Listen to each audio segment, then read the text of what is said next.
Eric. How you doing today? Nice. See you again. See you. How's it been? Still playing. Still playing? Yep. Yeah. How's the down? All right. How's the putting been doing? Good.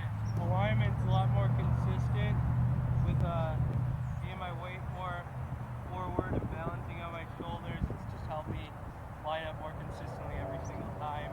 Using that alignment aid when I practice is a good tool. So it's been getting better. Cool. Yeah, the alignment looks good. Your shoulders look a little more level than they did last time we worked on it. I like it. Yeah. How's the full swing? I know you mentioned you wanted to work quite a bit on short game and things like that. Full swing's good. Haven't been playing as much just because of the weather and obviously school. So, but I know my weaknesses and I know what we need to work on. What were those things again? That was full swing. Just as you saw with my putting, once again my shoulders. Yeah, my alignment is very, very inconsistent. I'm not very confident over the ball because I don't know exactly where I'm aiming. And I'd like to get my ball flight back to where it used to be. Not so much a fade, but maybe a little bit more of a draw. okay. Well, today I'm thinking full swing's good, but like you said, I mean, you kind of got the full swing down. We feel like we'll look at that. Probably not today. Today I think we're gonna do a little bit more short game. We're gonna work with the shots that can get you to score, kind of around the greens here. So last time we worked on the putting, distance, slag putting, and then alignment really was the big thing. And now we're gonna take that into some wedge play, some 30 to 50 yard shots back here off the green, the bunker over here. So we'll work on a little bit of that, and then maybe we'll even hit a few full swings out of the bunker, because that's a nice place where I like to start. Full swings just to work on it. I mean, make it a real solid lower body. So it's a good spot to start. Cool. Can't wait. All right.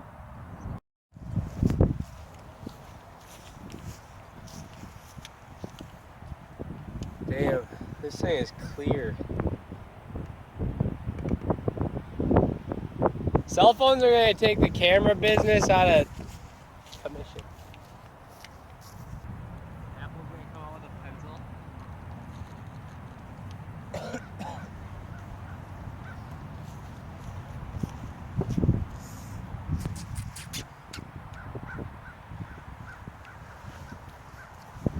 All right, Eric, just to get started here, just let me see you hit a few chips just to this long flag there. How far do you think that you'd say that is? 40 yards, 30 yards. Okay. And what kind of shot would you normally try to play? So, I mean, you got a lot of green to work with on this. Pretend you do have a lot of green. This is all green. What would you do? With this shot, I didn't grab it, but I'd usually use probably around a pitching wedge or 8-iron to pitching wedge. But we gotta lower it at 50-degree wedge, so we can keep it a little bit lower, try to let it run, allowing myself to control the ball a little bit more instead of just throwing it up in the air. All right. A little lower into this. So you got a lot of green to work with. That's your first thought. I like it. Play this one in the back of my stance. Okay. Push my hands a little bit forward. Right on.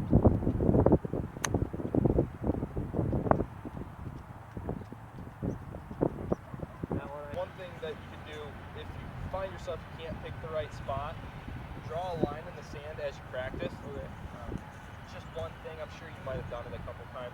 Heard it from some of your other instructors. But put the ball right up there. Actually, draw a cross in the sand. Sorry. And then put the ball right in the middle of the cross. And the real thing that you're trying to work on here is you're going to hit somewhere right before the back of that line, which is probably about half an inch behind the ball. And you want to work from right to left across to kind of use the bounce of the club against the sand. And you do that beautifully. I mean, we talked about your swing already and your putting stroke. You were already a little open with your shoulders and everything, which benefits you out of it. Yeah. That's what you want to be, because you slide right through there like butter and just let it go.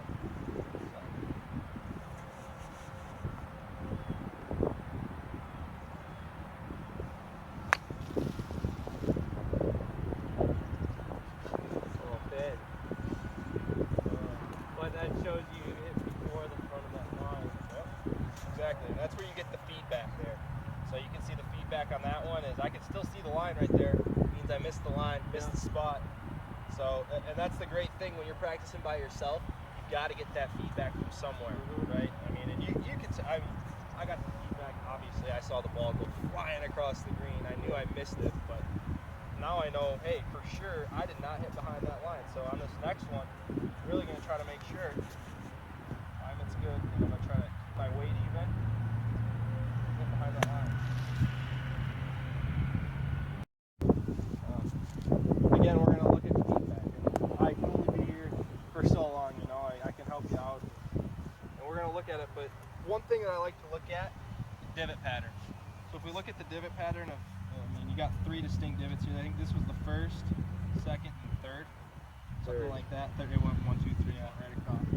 So you can see, look where the divot is aimed compared to your target. Where would you say your divots are aimed compared to that target there? I'd say the first 2 are left of the target, and the last one is right at it. And I said the last one was the best one. Yeah.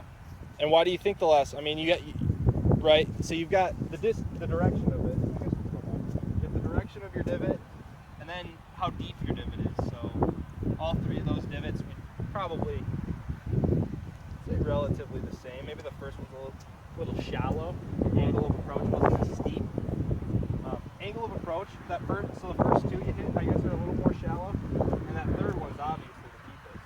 Yeah. What would you say about the third golf ball? I mean, in terms of trajectory, did it go the highest? It went the highest, right?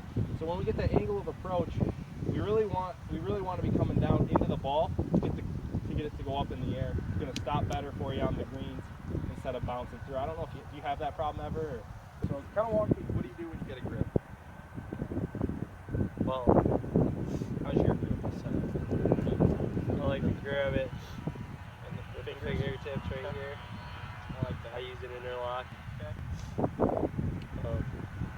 I used to be a little bit too much like this, and now I tend to get too much like this. More neutral.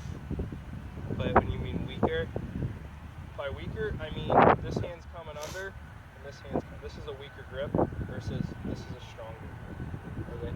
Okay. So usually the stronger grip, it's usually the right hand. Pushing this right hand this way is what's gonna end up getting that club face open and really putting that, making you. It's the reason that your club face is coming across this way. Okay. So I would keep your left hand on there the same way you've had it.